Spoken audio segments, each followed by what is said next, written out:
नमस्कार मित्रांनो, आपण आलो आहोत गणपतीचं माहेरघर असलेल्या पेण या शहरात. पेण तालुक्यातील गणपतीचे सर्व कारखाने प्रसिद्ध आहेत. ते सुंदर कलाकृती, नक्षीकाम आणि रेखीव आखणी यासाठी. आपण पाहत आहोत एका लाकडी चक्रावर जवळजवळ 14-15 गणपती रंगवण्यासाठी ठेवलेले आहेत. ते असे का ठेवलेत याबद्दलची पूर्ण माहिती मी तुम्हाला थोड्याच वेळात देणारच आहे. आपण इथे पुढे पाहतोय अजूनही मूर्त्या आहेत की ज्यांचं रंगकाम अजून व्हायचं बाकी आहे. इथे हे दादा रंगकाम करत आहेत आणि सेम आकाराच्या मूर्त्या आपल्याला दिसत आहेत. या एकाच प्रकारच्या मूर्त्या राज्यातील विविध ठिकाणी डिस्ट्रीब्यूट केले जातात, जसे की पुणे, नाशिक, मुंबई आणि इतरही ठिकाणी. मित्रांनो, आपण पाहतोय हे लहान गणपती आहेत. पुढील महिन्यापासून इथे मोठे गणपती तयार करण्यालाही सुरुवात होईल. इथे आल्यावर असं वाटतंय की पुढील 1-2 महिन्यातच गणपती येतील. किती सुंदर पद्धतीने हे गणपती ठेवले आहेत इथे. मित्रांनो, पाहताय ना किती मोठा कारखाना आहे हा. आपण आता पाहत आहोत कच्चे गणपती, म्हणजे रंगकाम न केलेले गणपती. असे रंगकाम न केलेले गणपती काही व्यापारी मागतात, जेणेकरून त्यांना ते गणपती कमी दरात मिळतील आणि मग ते आपल्या शॉपमध्ये घेऊन जाऊन तिथे रंगकाम, नक्षीकाम आणि इतरही अनेक कामं करून ती मूर्ती सुंदर अशी बनवतात. मग अशी सुंदर मूर्ती त्यांना अधिक दरात विकता येते, म्हणजे त्यांचा फायदा अधिक होतो. मित्रांनो, आता आपण पाहत आहोत मूर्ती बनवण्यासाठी साच्यामध्ये माती कशी भरली जाते. साच्यामध्ये योग्य प्रमाणात माती भरली जाते, जेणेकरून मूर्ती ही व्यवस्थित होते. पाहताय आपण हे दादा कसे भरतायत. माती भरून झाली की हा साचा पूर्ण एकत्र बांधला जातो आणि मग त्यातून सुंदर मूर्ती तयार होते. बघायला सोपं वाटतं, पण जेव्हा स्वतः करायला जाऊ ना तेव्हा हेच काम अवघड होऊन बसतं. आता आपण पाहूयात मूर्ती साच्यामधून बाहेर आली की कशी दिसते. वा, किती सुंदर आहे ही मूर्ती. आणि हे दादा तेवढ्याच कलाकुसरीने त्या गणपतीला लागलेली अधिकची माती काढतायत किंवा जिथे काही खड्डे असतील ते भरून काढतायत, जेणेकरून ही मूर्ती सुंदर दिसेल.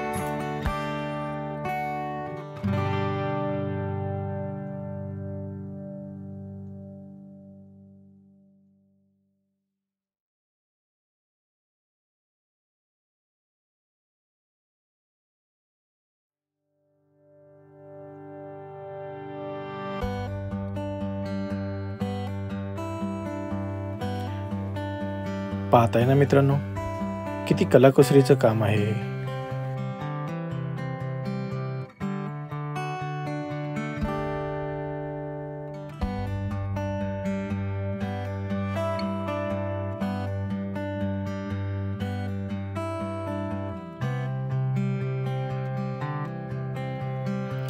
फायनली ही अशी मूर्ती तयार होते.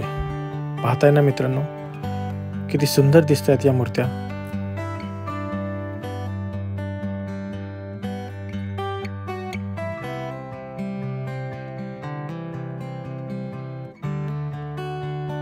मित्रांनो, हे साचे आहेत. असे अनेक प्रकारचे साचे असतात, जेणेकरून प्रोडक्शन फास्ट व्हावं. कारण आपल्याला सगळ्यांना माहिती आहे मागणीही जास्त आहे, तसं प्रोडक्शनही जास्त होणं गरजेचं आहे.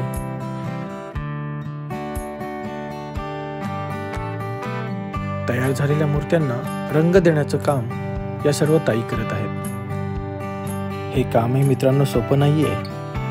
जर का रंग थोडा इकडचा तिकडे झाला तर किती नुकसान होऊ शकतं याचा अंदाज आपल्याला असेलच. कारण ग्राहक म्हणून मूर्ती घेताना आपण सर्व पाहूनच मूर्ती घेतो.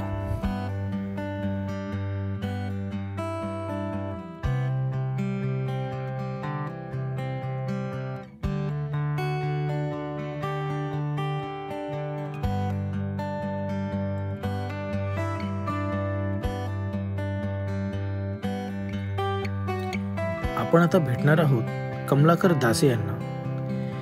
पेंटिंग केलेल्या गणपतींचं फायनल टचअप हे कमलाकर दासे करतात.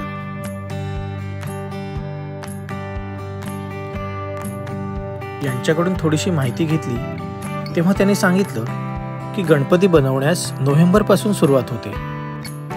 राज्यातल्या विविध भागामध्ये मागणी असल्यामुळे त्यांना तेवढ्या मूर्ती बनवणे गरजेचं असतं.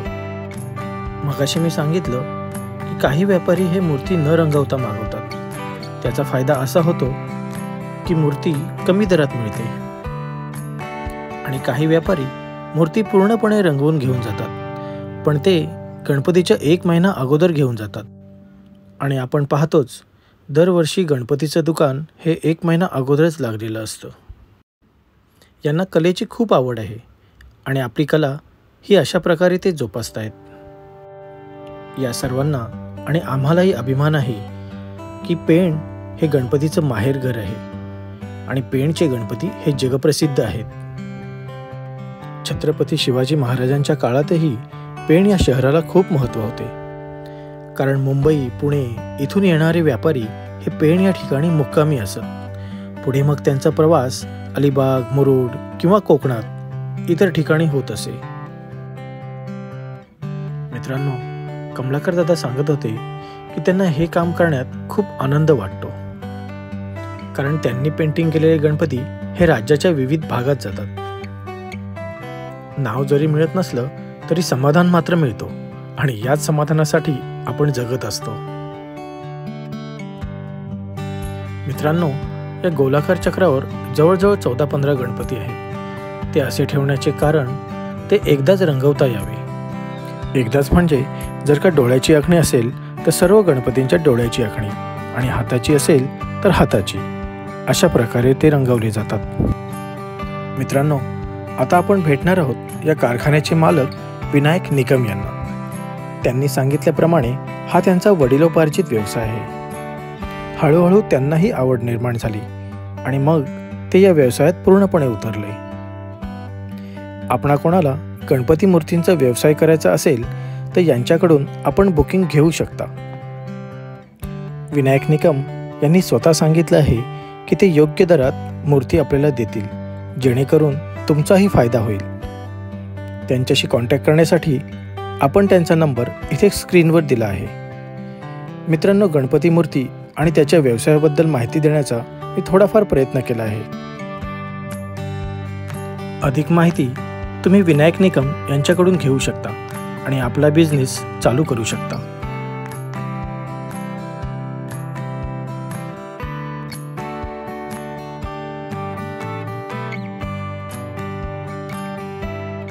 या गणपती कारखान्याची भेट घडवून दिली ते माझे मित्र नयन आणि सुनील यांनी. थँक्स मित्रांनो, कसा वाटला हा व्लॉग याचा अभिप्राय नक्की द्या आणि आपल्या रूपरेषा या यूट्यूब चॅनलला लाईक करा, सबस्क्राईब करा आणि शेअर तर नक्कीच करा. धन्यवाद.